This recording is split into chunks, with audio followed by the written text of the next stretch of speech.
Hey, buddy. How are you? Good. How you doing? Good. I congratulations first on the record.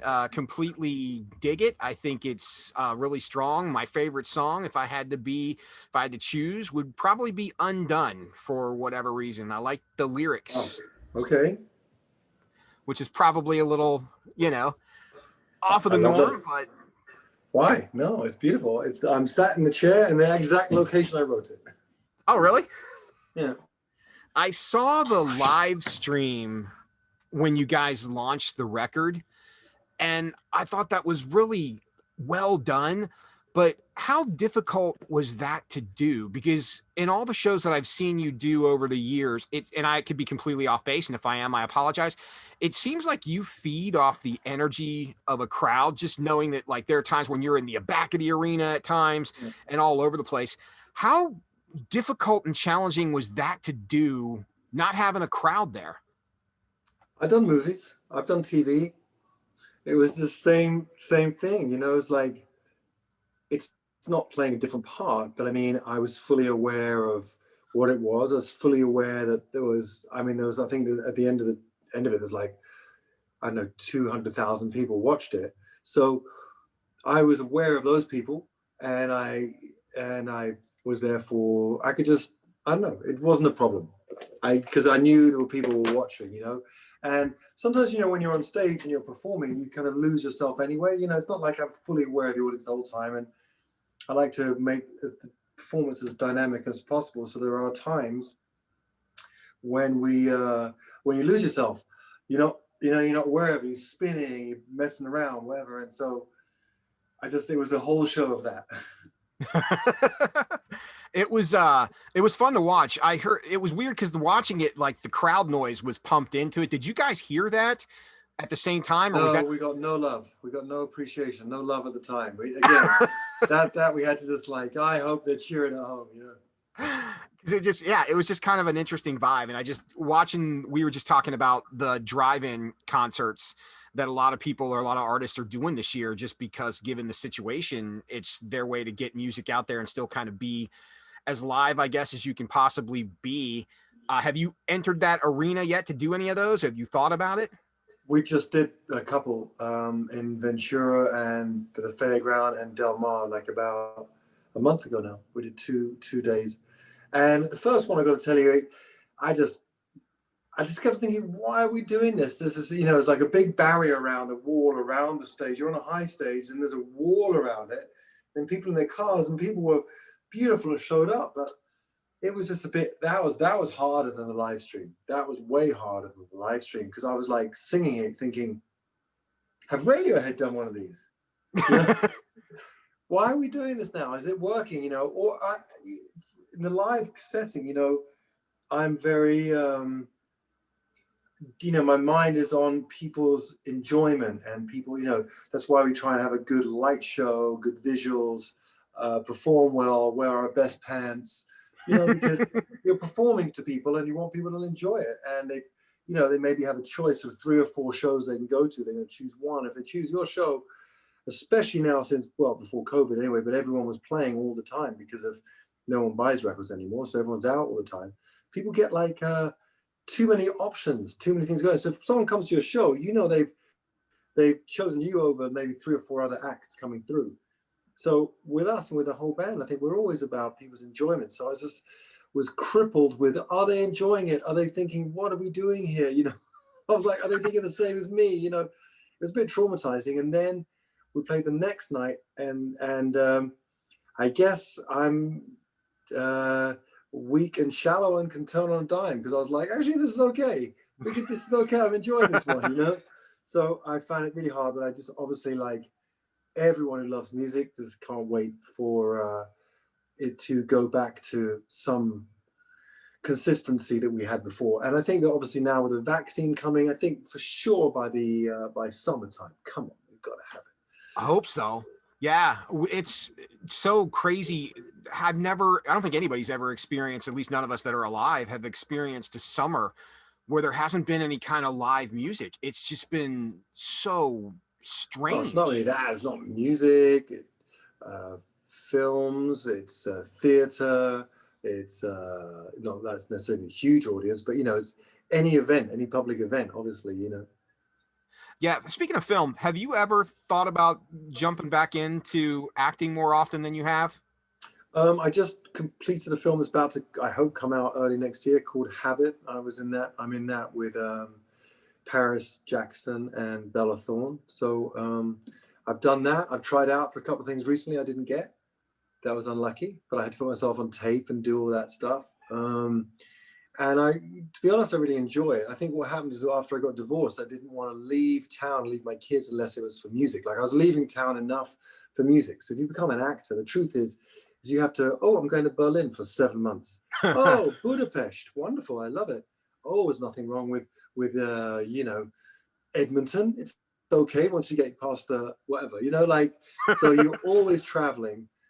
And it's very difficult. And then to have a thing where you share kids or custody of the kids, that was just looking for a nightmare. I'm bad enough with the music. With the music, I just do it, but I just didn't want to do that anymore. But having said that, you know, when I get the film offers and I do them, like I did this thing now, and I'm doing Janelle's next movie as well. So that's another one lined up. There's another one coming out. And the best thing about acting, you know, is that you do that, you shoot that movie just before lockdown, and then you forget about it. It becomes everyone else's problem. The producers, the director, you know what I mean? I'm not just in it, I'm just a bit player. Forget about it. And then it comes out, and you look, and if it comes out when I got to say a new song on the radio, or it comes out and I'm on tour, everyone's like, damn, that guy, dude, is on fire. Well, it's just the way that the movies work. You just put in the work. It's like a little tree sprouts a year and a half later, you know, and you're like, you can kind of be lazy and like lay around in your pajamas and I don't know, eat cupcakes, and people will think, man, he's so busy. Yeah, I think people don't realize that with film, you might shoot something a year in advance, and by the time they get the release date squared away and they get everything they have to do after the fact. And now, and oh my God, at least. So that's what's funny when people kind of, you know, how the big movie stars, they come with like 2 or 3 movies come at once because they all take so damn long to finish. And that's the nature of it. That's the nature of the beast. But I do love it, and I really enjoy the process. And I hope that this performance in the last movie I did, Habit, will give people some comfort to consider me for other things, you know. Do you think that's challenging because people would like want to pigeonhole you as a singer and they don't want to? Because I always feel like it's got to be tough when you're super successful in one arena to be able to get the kind of credibility you might want, even if you are. I mean, I was poised. I had the biggest movie star agent in the world, and I was pretty poised at around Constantine to, you know, to really, really get a good few breaks. We turned down a Luc Besson film for some reason, The Transporter. I really wanted to do it, but my agent at the time didn't think I should. And then it just didn't happen, and I missed that train. But I think I've done like maybe 6, 7 movies now, and like 2 or 3 guest spots on TV. So I've got a little body of work. You know, it's not shocking anyone, but I've done it enough to feel a sense of experience. You know, and like I feel what is required. And even when I did these auditions the other day, I really worked them, and I learned my part, and I was in it. And I guess I wasn't right for the part, but I know that I did it as well as I could do it. Often you do it, and the truth is that they're just looking for someone that looks like they think they want and sounds like they think they want. They don't, you know, that's what it is. So you can come in, maybe I really hope that the guy who gets it, who beat me out for it, is like Vietnamese or something, and I didn't have a hope in hell anyway. They were just doing it for a gas, you know, just to get me in there for a laugh, you know. So I hope I didn't get beaten for type. I just saw the other day they were talking about doing a sequel to Constantine, which was kind of where this all started from, this conversation about acting. Was it fun to play the bad guy? Because you were I've only ever played the bad guy. I've died in 5 of my 7 movies, and I'm a drug dealer, I'm a club dealer, I'm a thief. This last one, I'm a washed up TV star with a coke habit. Yeah. I mean, it's pretty, I mean, I don't know. I can't remember that much clearly about it, I suppose. And I don't know what ends up in the movie. But, you know, Paris Jackson is playing Jesus. So there's already been a huge outcry with that. Sure. Bella Thorne is on fire and just just drop dead gorgeous, and she's doing, you know, great movie after great movie. So there'll be a lot of attention on it, and I definitely went for it in that performance. It's not. I'm not just like I was in a scene, one shot of Zoolander, and people think I was in Zoolander. I'm like, oh, I wasn't. I was sat there, and the camera went past me. That's not being in a movie. That's not being in a movie. So with this one, I got a chance to like, you know, really dive deep, and like, I don't know what's going to stay. So it could all end up on the cutting room floor, but I'm billed as the second lead in it. I don't know how that happened. I don't know if everyone else died or something.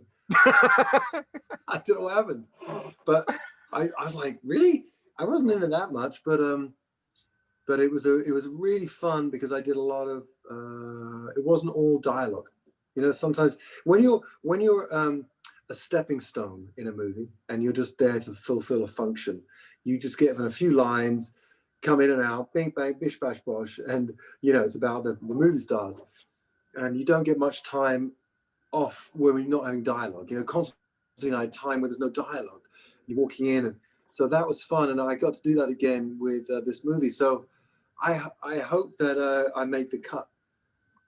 Nice. I'm looking forward, now that you talked about it, looking forward to checking this out. I know Bella Thorne's phenomenal in just about everything she does. So Paris Jackson is a not only a great, well, first off, a great human being, but a beautiful singer. She's got a great new solo record out, and her first record, her debut record, which is fantastic. And she's a movie star because she's kind of punk, so she comes across like not caring, and that's the greatest thing to watch on screen is someone that doesn't really care that much and is kind of loose and just. So I think she went back and shot more because she was so good in it. So maybe I'll be the third lead. Should be Bella Thorne, Paris, and me. Very cool. Were you one of those guys that liked filming music videos? I know back in the day, you know, when Bush really kind of came onto the scene, having a kick-ass music video was part of that process, and now that's kind of went the wayside a little bit with technology and the fact that, well, MTV doesn't exactly play videos in the same manner that they used to. But were you one of those guys that dug doing the music video thing, or was it just something? Oh, I love it. I'm so vain. I love them. You know, I'm so vain. It was it's such a good thing to do. It's like my band always hated them. Sit around really annoyed about being there, and I'd be like, guys, this is a snapshot in time. This is like, you'll have this forever. What's the beef? You don't like the hours, and so no, but Bullet Holes on the record we did with John Wick with a soundtrack. That was a big video for us, and the last one for Flowers on the Grave. And now The Kingdom is doing really good, and I'm begging to do a video. I'm saying, guys, let's do a video. What we're doing, the song's really is doing great. It's flying up the charts. Everyone's playing it. Everyone's digging it. We should be doing a video. I strongly believe in videos because you just want the full experience of an artist. You know, I want to see them live. I want to hear their records. I want to see the video. I want to see interviews, read interviews. You know, if you like someone, you want to check them out, right? Well, and the cool thing is now with algorithms and stuff like that, if you go to YouTube and I punch up, let's say I want to watch the video for Mouth, it's going to give me a list of everything else you guys do. So you can Is that why I always get tattoo girls on my list? You never know. It's a possibility. Man, those algorithms get me in trouble. Oh, I'm not married. It's cool. Speaking of tattoos, I meant to ask you this because you guys were the last band that we saw live this year. Was back in Vegas at the Hard Rock when you guys were wrapping up these 16 Stone performances. What's the significance of your tattoos? What do you got going on there? They're just these. I mean, for me, they're incredibly. I don't like most tattoos. You know, 85% of tattoos I'm not fan of. But when people get their tattoos right, and it's a form of the self-expression, it's just a really weird, such a deep, mystical thing. For me, I like all these, I like geometric, minimal black work. I just like the shapes. And I don't like, I mean, on some people, I do love the entire covering and all that stuff. I just like to incorporate it with skin and just shapes. And, everything is, life is circles and life is all in mathematical shapes. we're full of patterns and returns and reruns and roundabouts, and so I don't know. I just when I was researching, you know, my dad never liked tattoos, so I always felt weird about getting tattoos around him. When he passed away, I felt free. And then, you know, my ex-wife didn't like tattoos, and clearly both were very far from my life. How do I put it? Very far from my life. So I was like, here we go. You know, I can wear long pants and be myself. You know what? It's an interesting way to put it. I got my first tattoo underage on Mother's Day, and I don't know for the life of me why that happened. What was it? What was it? It's a comic book character on my shoulder. At the time, I was really into it, and we went and we got him done. And I didn't realize that it was Mother's Day weekend at the time. And then I got home and my mom saw it for the first time on Mother's Day. And then it was like, what the hell? You know, and now like every time she'll take a picture now and I say something, like I post ink of when I got something done, she's like, your grandmother would hate those tattoos. Like, but kind of the same thing. I'm like, well, my grandmother unfortunately is not here anymore, so I guess she's not really going to see him. So I guess I can't make her that mad. Can't vote from heaven. But yeah, yeah, I love. I mean, I basically, I mean, on my feed, my Instagram is my followers, just mainly tattoo artists. There's lots that I love. I'm obsessed with tattoos. I'm obsessed with tattoos, tattoo artists, cooking, tennis, and apparently girls with tattoos, because that's what comes up. But I mean, that's an innocent love of tattoos. What can I tell you? What can I tell you? Hey, if anything happens, just make sure you erase your browsing history, and you'll. You know, I'm not with it. I don't have to hide anything from anyone. I'm proud of my browsing history. It's clearly what made me who I am. Do you, when you're getting ink done, do you watch intently? Because like if I have to go to the doctor for a lab and they have to take blood from me, I will look the other way. I'll give you my arm. But if they're doing a tattoo, I'm so intently staring at what's going on. I don't, you know a lot about tattoos. So all these tattoos are like, they're all 6, 7, 8 hours. So they got one on my back. I got stuff done on my back, and that was so painful. I just was lying there going, "Why am I here? I don't want to do. I hate getting tattooed now, but I really want more tattoos. But I'm just so over that sound and the feeling when it hits the bone, and you're just like, you know." But so I watch it sometimes, and other times I drift off, and other times I'm talking. But so I go in and out. But looking down or. You know, I remember looking down at this one when it was like, that one was like 12 hours. And oh, wow. What I could see when she was right at the beginning, I was just like, oh my God, we are days away from this. But it's always been the same girl. I've used the same girl. And so I have a real bond with her. And it's, it's just, you know what it's like. I think it's a really, I don't subscribe to that whole run in a tattoo parlor and get mum on your arm because you're drunk, the sailor situation. I like it when it's thought out and it just means something to that person individually, you know. I mean, it doesn't have to mean anything. Yeah, I don't judge anyone's tattoos, but in terms of what I like, what appeals to me, I follow a bunch of great tattoo artists, but I mainly like black work stuff. And I follow a couple of, there's a couple of Japanese guys that I love. Actually, one who's from Ian Ildet, and he's from Buenos Aires, and he's incredible. And this guy Haruo Kami, who's from Milan, and they're incredible. I've become friends with them, because you follow them, you hit it up on a DM, if I'm in a town or whatever, invite them to the show back in our old lives. I love it. It's so funny. I found with tattoo artists, and especially the ones that are really inked, like the face is inked, and they're quite intimidating, in some ways. I've often found them to be the most gentle, kindest, sweetest people ever, Really, I know of like 3 or 4 tattoo artists that I'm friends with who you wouldn't want to argue with them in a bar, you know what I mean? You'd let it go, They spill the drink on you, you say thank you. Yeah, you just let it go. But really, I love the tattoo community. I haven't met any jerks in there, and you might, you meet plenty of jerks in sort of, I don't know where, but you know what I mean? It's quite easy. Sure. So well, I think it's become far more acceptable now. I think, than it was, even if you go back, 15 or 20 years ago, oh, you have tattoos. Now it's just kind of one of those things where, Oh, you don't have tattoos? No. right, exactly. It's almost the opposite now. Like, how do you not have any ink? So it's just kind of it's kind of a weird thing. You guys, I mean, your shows, it's been kind of weird with the pandemic not being able to do shows, but I watched the video for the cover you guys did of Heroes. I'm assuming you filmed that during the pandemic. Was that difficult to do considering? No, I was having the, I had, I was staying in Malibu. I just wanted to get away, and I got a little spot, and they said, oh, we can do this video, blah, blah, blah. And a friend of ours, this Kevin, who shoots a lot of our stuff, Kevin Stuff, literally, at Kevin Stuff, he came down and he had his mask on, and he shot me anyway from like 15, 20 feet, walked up and down the beach like three times, and that was it. It was like literally the easiest video I ever did.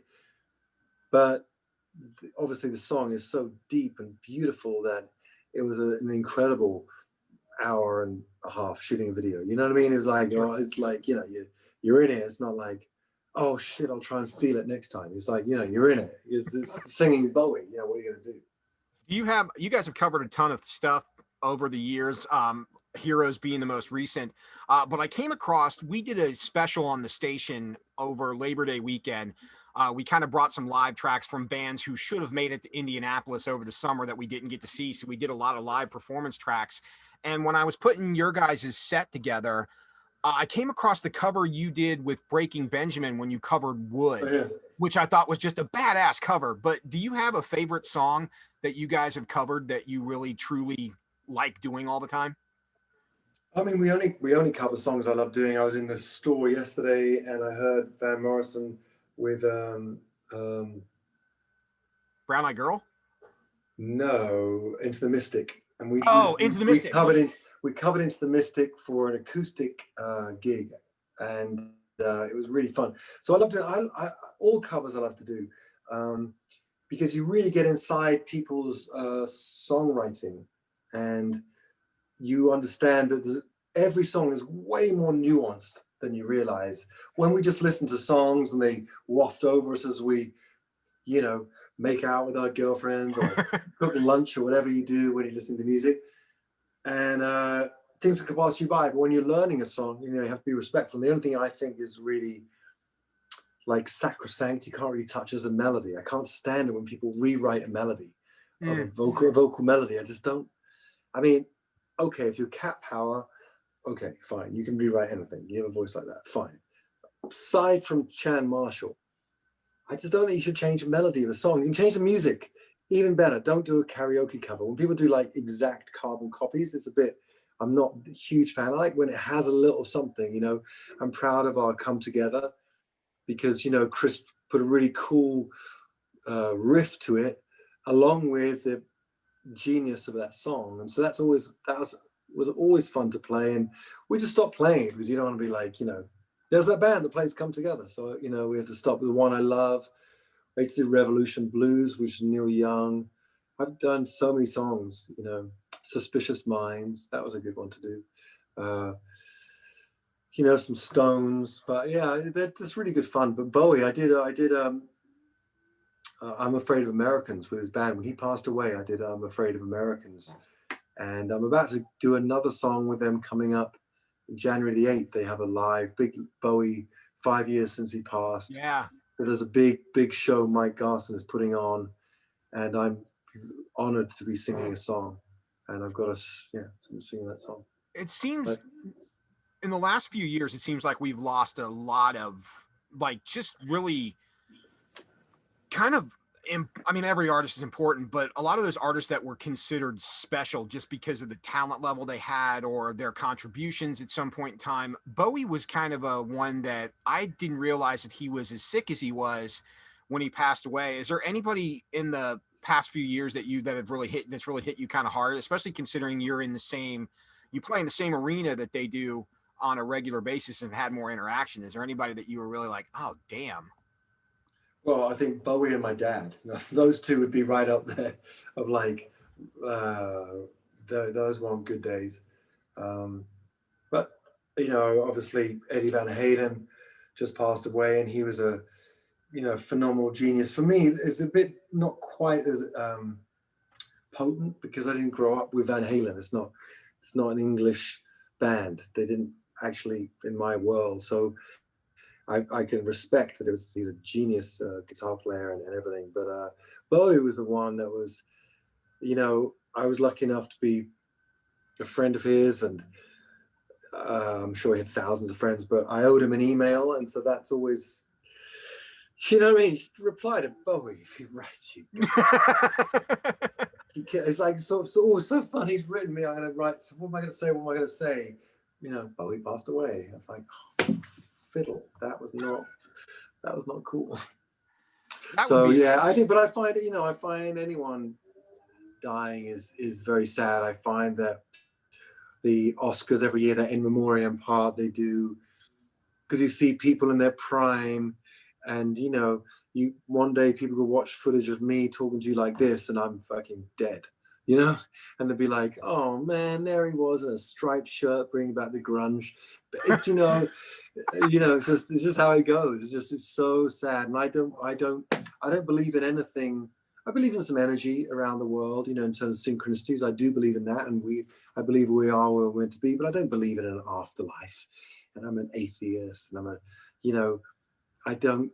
So I think for me, this is it. You know, you hit the wall and you're done. You're done.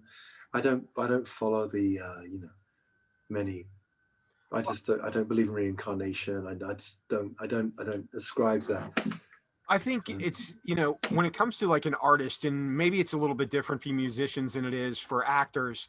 I think when it comes to music, you guys write the soundtracks to everybody's life. Even if you write a song that is completely something that means something to you, somebody else takes that lyric and they hear it and they apply it to whatever it is going on in their life. And it becomes that important. I mean, most of us can look back and go, especially if you hear a song, you can kind of remember exactly where you were the first time you heard that song that made an impact to you. And I think sometimes when you lose those people, it has a profound impact on you in some capacity.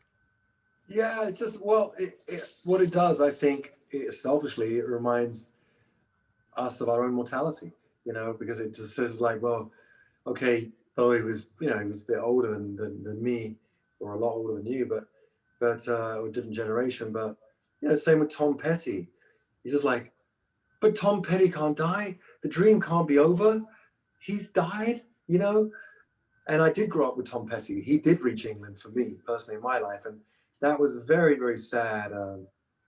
I always remember a great story. I was at my dentist and I got, he said, hey, you want some nitrous oxide? I said, I'm having a filling done, but sure. I mean, so he gave me doing that, right? And all I want to do was write lyrics. I started to find the nurse inappropriately attractive. And I was like, oh my God, I'm not sure. And the doctor goes, nurse, I think we're running out of nitrous. So can we hook up another canister, you know, the like the life-size canister, you know what I mean? The big thing. And I said, no, I think I'm good. I was starting to get worried. I was going to grab the nurse or do something inappropriate. Because I was really, you know, wasted. And I said, no, I think I'm all good, you know. It's like 11 o'clock in Beverly Hills getting my tooth fixed. And he goes, no, that's next door. That's for Tom. Tom's getting his teeth cleaned. He insists on it for his teeth cleaning. I was like, God damn it. I love Tom even more. And then I go back in. And then they have all that, you know, they have all the music playing, soft music playing at the dentist, right? Sure. And so at the end of the thing, I'm sort of coming around and I say, how's Tom doing? Because I'm a huge fan of Tom's, and I didn't want to meet him when he's getting his teeth cleaned or I got my mouth like that. But I said to my dentist, how's Tom doing? He goes, yeah, he said he's doing great. Because I wanted to see him. I said, how are you doing? He goes, I'm doing great, but Sting's killing me.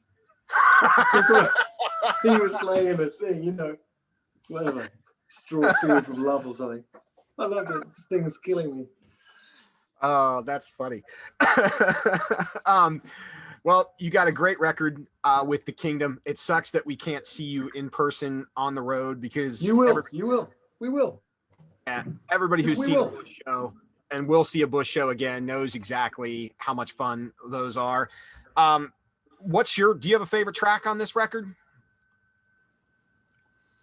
I do have a soft spot for Blood River because I often try and stop the navel gazing and like, can you just write a song that's not about yourself for once? Jesus Christ.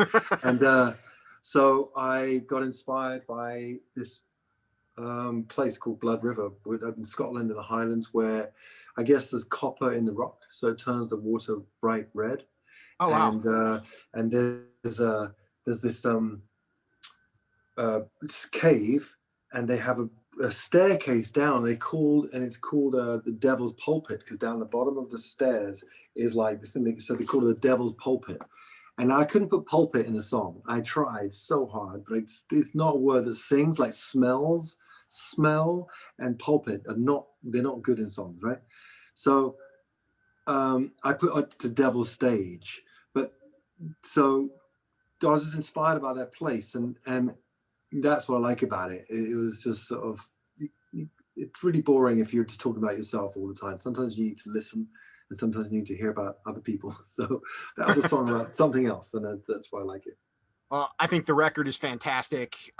It definitely ranks as one of my favorite that you guys have done over the years. There's definitely some strong stuff on it. I was a big fan of Flowers on a Grave. I'm an equally big fan of Kingdom, but I think this one, for people who haven't checked out the entire record yet, it's pretty deep. There's something for everybody on there. I think there's stuff that definitely rocks, and I also think there's stuff that you can lyrically get into and have moments like that with it as well. So very well done on this one. Very well done. Thank you.